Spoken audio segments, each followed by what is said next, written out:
ma annan sulle ühe hea nipi, kuidas sa saad oma randmeid tugevdada. Kui sa juba oled trenni ära teinud, siis kasuta seda nippi.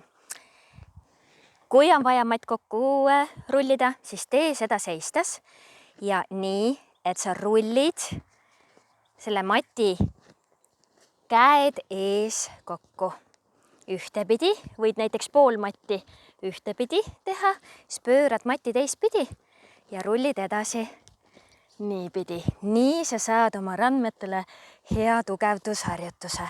Ja muidugi sa saad seda teistpidi ka teha, ehk siis enne trenni hakkad seda matti rahulikult siit lahti rullima ja saadki hea randmete tugevdusharjutuse ja siis vajadusel jälle kokku. See pole üldse lihtne, aga tee seda nii, sa saad randmed tugevamaks.